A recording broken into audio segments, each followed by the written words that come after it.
I'm Joe Carbonetta, and this is Arroyo Live. Joining me right now, I have two very, very esteemed guests.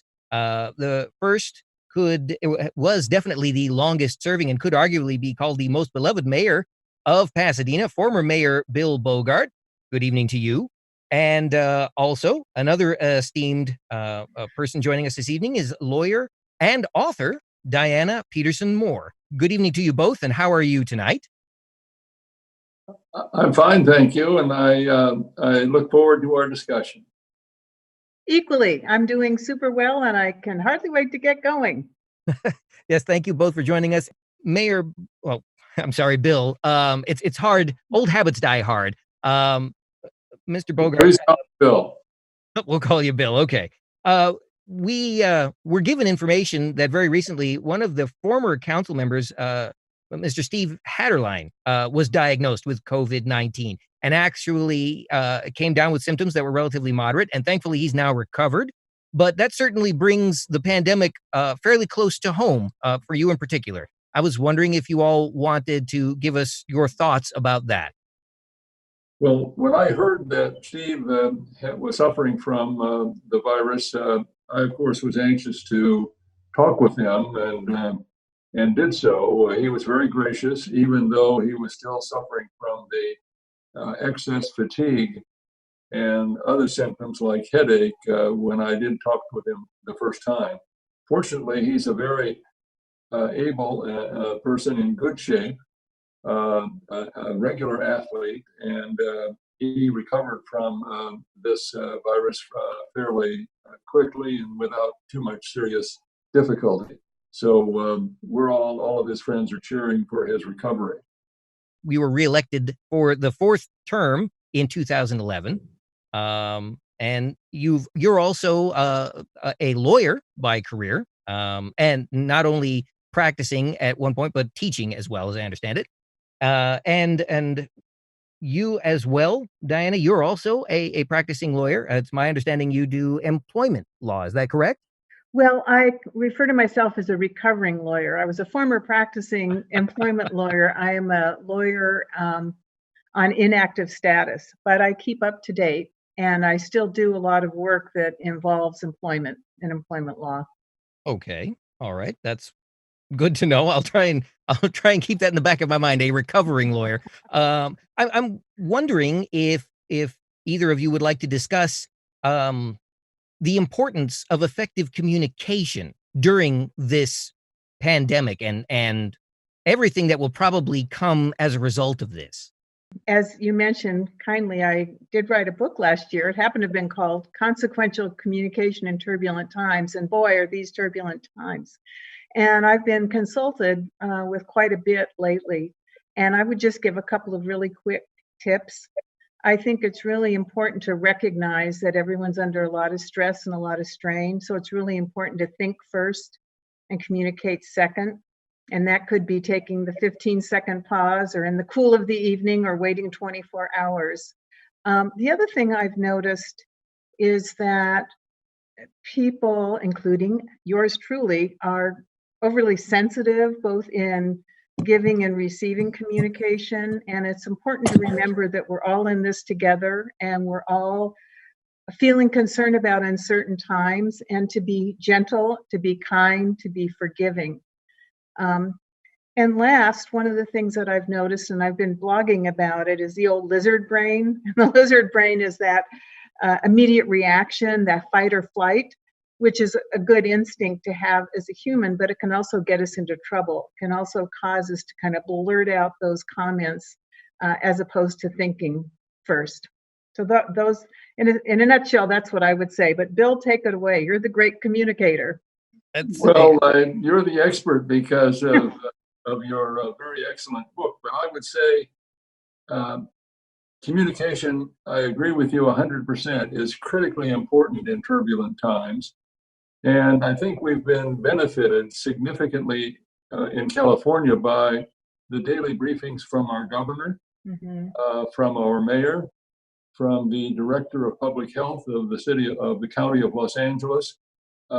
Certainly others have been very effective in this regard, but those three officials in particular have been articulate, specific, straightforward and empathetic for those who have suffered such tragic losses in this current experience.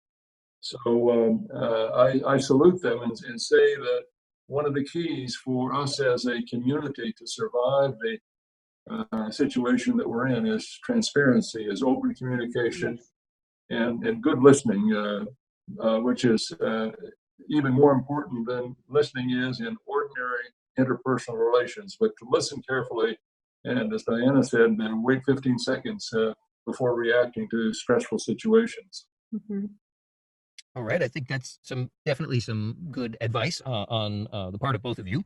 I am curious to know how you feel, and Bill, I know you began to touch on that. You mentioned how some of the government officials have been doing a good job with transparency, but let's bring this down to the very local level. Do you feel that all that can be done is being done at the local level, and right here in the community, or are there things that you would like to see perhaps done better? I would say that the performance of communicating at the local level has been good. And by the way, I'm not trying to put you on the spot. I do apologize. I certainly realize you wouldn't, don't want to say anything bad, but just in general, I mean, do you feel that we're doing a good job of bringing information to the public? I mean, the media included, of which this program is definitely a part. Well, I know that the public appreciates the efforts of Pasadena media to bring current events to the attention of viewers and listeners. I would say that the job of communication has been done well at the local level. I think of the website that the city maintains and the website that the Department of Public Health, City of Pasadena maintains is being serviced very currently, I believe. And the press releases and the other communications, Mayor Tornick has offered an almost daily brief report on current developments in the area and offering suggestions as to how people should respond. Finally, on that point, I'd say that these meetings that the council has had during the pandemic, some lasting 6 to 8 hours, have been another way of communicating and letting the public know that the elected leadership is working hard to pursue the interest of the community and the people who live here and are part of Pasadena. I would echo exactly what Bill is saying.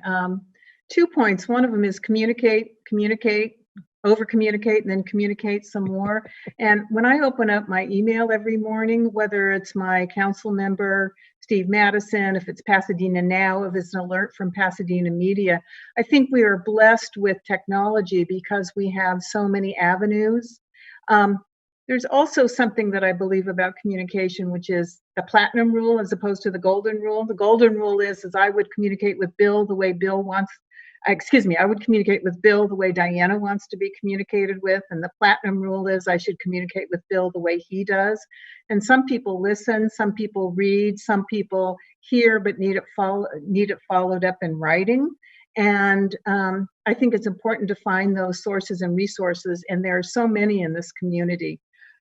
There's always TV. Sometimes that can be a little bit bleak as well. But I think our elected officials, our media, our local media, and just the emails that we send to one another, we've done an amazingly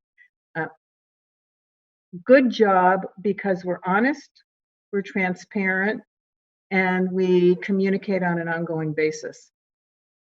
Well, now let me kind of take this in a slightly different direction for a second, because so far we certainly have been talking about the community and information and transparency.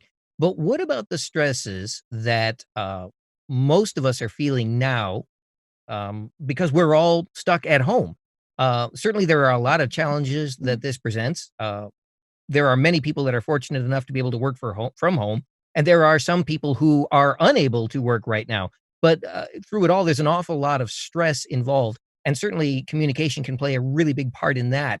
I'm wondering if you have tips or recommendations to that end. And again, as you referred to Bill as being the great communicator, once upon a time speaking for a city, I'd like to hear his thoughts on that as well. But Diane, can we start with you?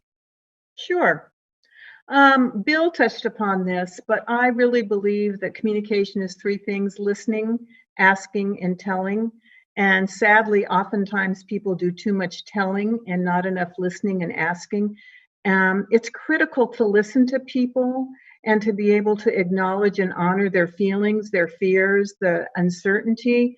And I always say to people, don't be phony or don't be fake, but listen earnestly and supply the best feedback that you can. If you don't know something, say you don't know something.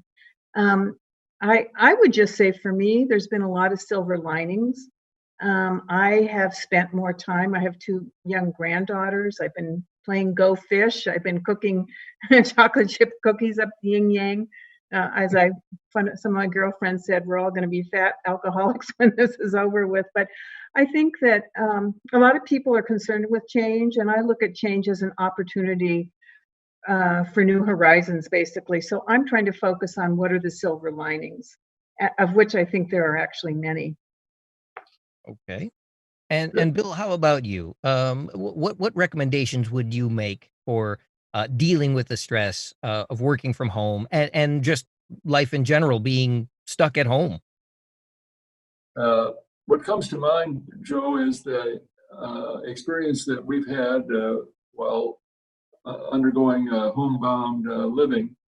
Are calls that have come in from friends and relatives that we haven't talked with for a long time. There are a lot of people in the world with whom we communicate by email, but what has been particularly moving, and I've learned from it, are the calls that came in and said, "How are you? Is there anything I can do to help? Can I pick up some groceries?" And I've followed the same pattern in return to others, because I've realized what a special reassurance there is in hearing from a friend or a relative, a loved one, and hearing that they're fine, and offering to help us as well. So that category of personal relationships, personal communication, I think, is very important as a way of relieving stress and assuring people that while they're isolated, they're not alone. All right. I think sometimes we spend a lot of time doing as opposed to being. And at least for me, I know Bill has children who live in Spain. I have a son who lives in Italy. We've been having weekly Zoom conversations on Monday, which we hadn't done before. And that involves my daughter and her husband and little girls in Altadena, my other daughter in Los Angeles, my son, his wife and grandson in Rome.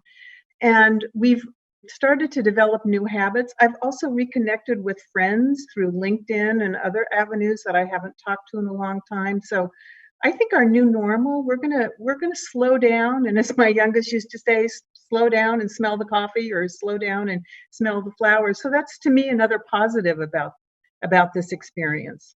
Well, and I'm certainly glad to hear that your family abroad is doing well. I know that Italy was hit particularly hard at the Yes, early onset of this pandemic, and so I'm certain that must have caused a lot of stress for you right there. it did. My son was actually visiting here, and he had one of the last flights into Italy, but they've been housebound, and they live in apartments that are considerably smaller than where we live. And they've adapted quickly. My son teaches at the university. All of his classes are online. My grandson, all of his classes are online. It's interesting to see how blessed we are to have the technological capability to stay in touch and to keep people active and engaged. I know that you both have been involved in a great number of organizations throughout your professional careers. And in the process of answering this question, if you'd like to give us a little insight on some of those organizations, that would be wonderful. But I was wondering, during this current pandemic and the situations that have arisen as a result, how you counsel those organizations that you deal with. Well, I actually am still working quite a bit. I do both organizational development consulting and human resources consulting. And I've been helping a lot of my clients, my human resources clients, understanding what the new workplace rules are, helping to answer questions. And I'm grateful that my clients, many of whom are in Pasadena, are very compassionate, and they're leading with their hearts. So they're wanting to do what's right and best for employees. Nonetheless, Some of my clients have essential businesses and they have to, quote, get the wash out. And so they check in frequently to make sure they're observing social distancing, they have the appropriate equipment, and their employees are safe. I have the honor, Joe, of serving on a couple of boards that are very much involved in what's going on at the present time. On the board of the Huntington Hospital, and that's a very significant organization with strong management, a very supportive board of directors, and I've been truly impressed with the commitment that the hospital has pursued to both serve patients as fully as possible under the circumstances and to prepare for the rush of patients that we have experienced and could experience much more strongly in the next couple of weeks. So that's been sort of a privilege for me to see from my vantage point as a member of the board how the hospital has responded as Pasadena's community hospital committed to serving those of all kinds of needs. The other organization that I'd like to mention is the Pasadena Community Foundation, headed by a very capable executive, Jennifer Duvall. She has led us as an organization that receives funds from others for distribution to the nonprofit organizations and the critical needs of our community. And PCF has been very active in the last 4 to 5 weeks in directing its resources to organizations that are meeting the most urgent needs of Pasadena. Food insecurity is widespread generally in the community, and under these circumstances, the difficulty is severe. And I'm proud and strongly supportive of the work that the Pasadena Community Foundation has done and continues to do in the weeks ahead in addressing those special needs of hunger for children, for families, for seniors, particularly those who are in isolation. There are a lot of people in our community. Bill probably knows this. I would say that other than perhaps Washington, D.C., we probably have the most nonprofits in the world. And it just speaks to the spirit of caring and giving and mindfulness in Pasadena, which I love. All right. Well, our program is just zipping along, and I did want to take this opportunity to mention that, that this is Tuesday, April 21st. And if you're watching us this evening, we are live, and you can join the conversation. You can certainly call in at 951-356-6882, or you can join us on Facebook at pasadenamedia.org or on Arroyo Live at pasadenamedia.org. If you have a question that you'd like to ask our panel this evening. Now, since we were talking about organizations, I'm wondering if either of you would like to discuss perhaps what techniques an organization or a community leader or a business owner could use to keep people informed during this time of crisis.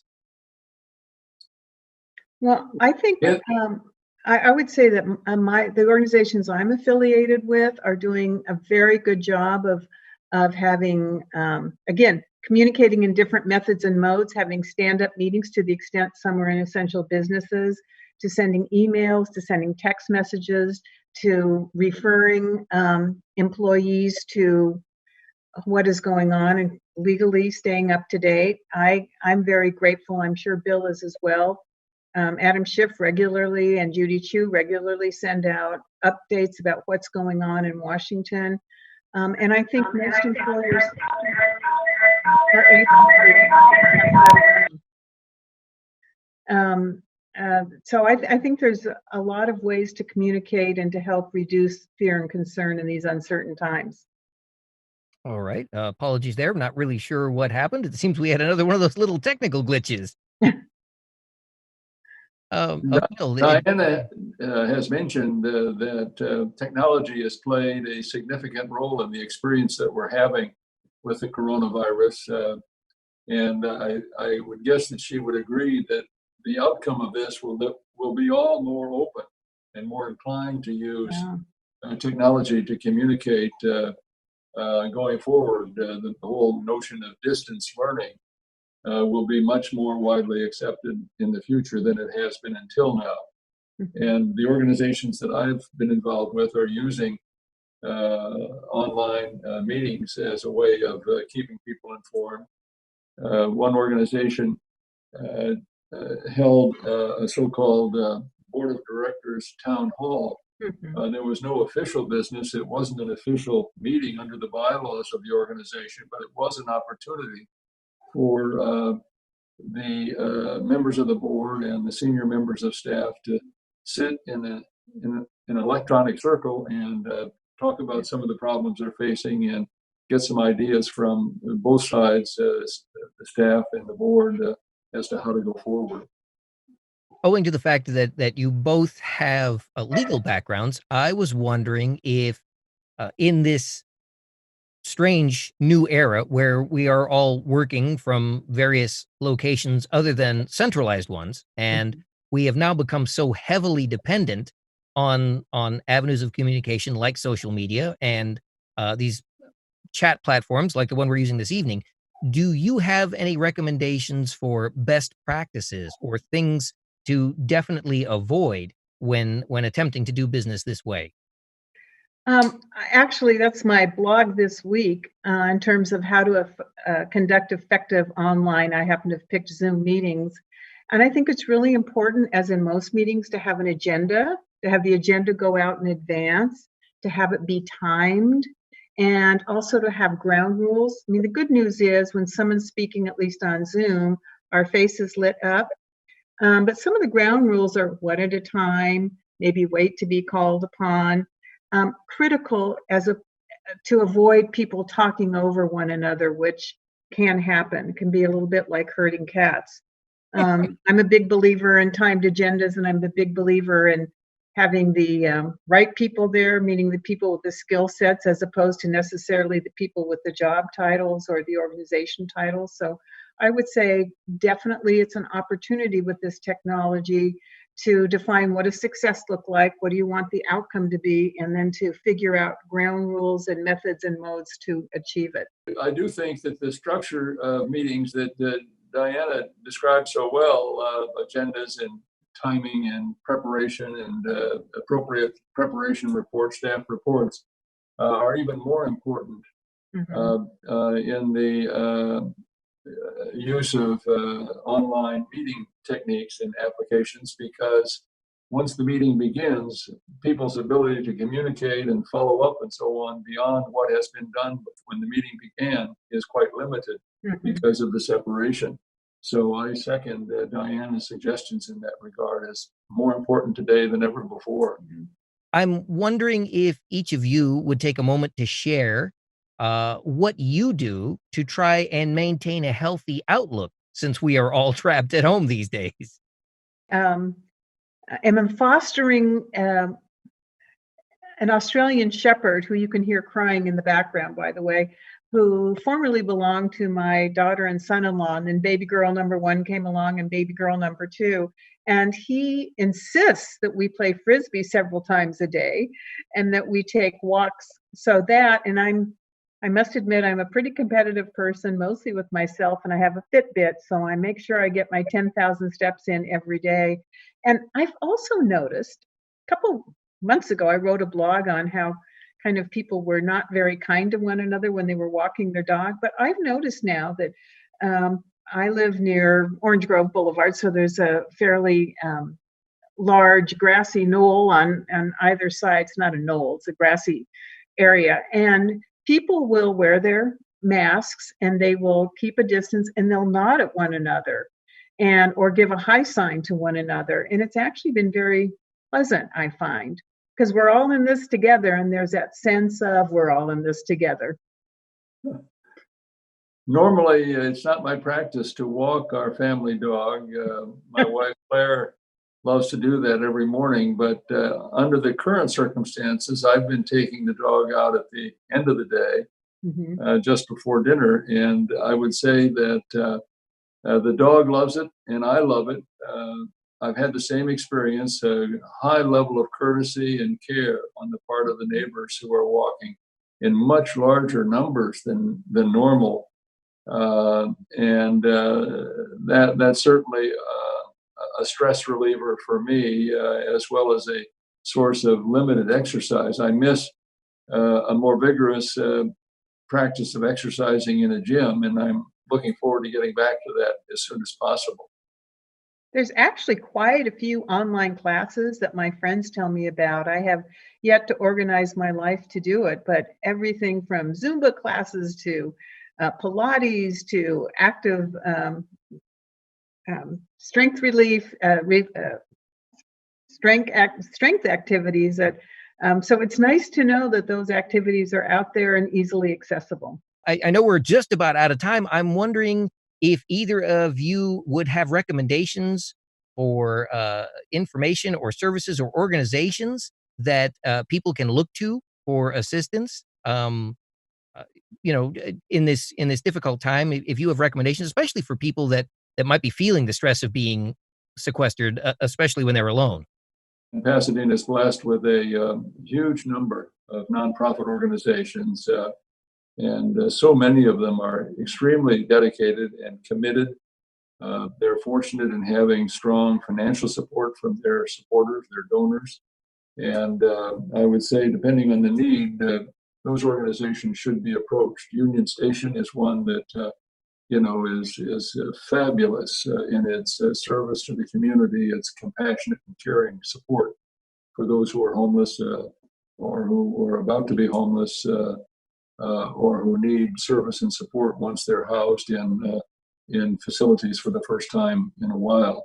The Senior Center is another organization that has such an important responsibility because of the increasing number of persons of age in Pasadena, and those who are of lower income and who are living in isolation at this stage. That's another organization that can be counted on for stepping up and helping. I would just remind all of us, believe it or not, the Senior Center is available for individuals 55 and older. So it's a lot of people. The executive director, Akila Gibbs, made a presentation at Rotary last year, and there's a huge tsunami. And when I heard that they reach out to 3,000 people today, because there are so many seniors who are isolated, living alone, she even told me that a driver went out to Santa Monica, believe it or not, an elderly couple, 98 and 94, married for a really long time, never had children. And the husband, who's the 98-year-old, was unable to go out to do shopping. And bless their little hearts, the Pasadena Senior Center took a van and drove out there and provided them with food, which I just think is absolutely amazing and speaks to the compassion that so many of our organizations in Pasadena show, and especially during this time.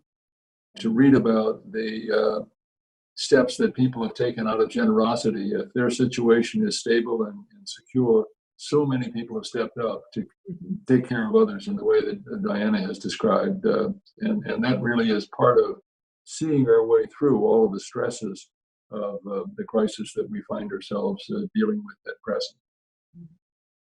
It's been a wonderful opportunity to speak with you, Mr. Bogaard, and you, Ms. Moore. And hopefully we will have an opportunity to speak with you again very soon. And again, you've been watching Arroyo Live. Thank you very much. And again, thank you all for joining us. Good night.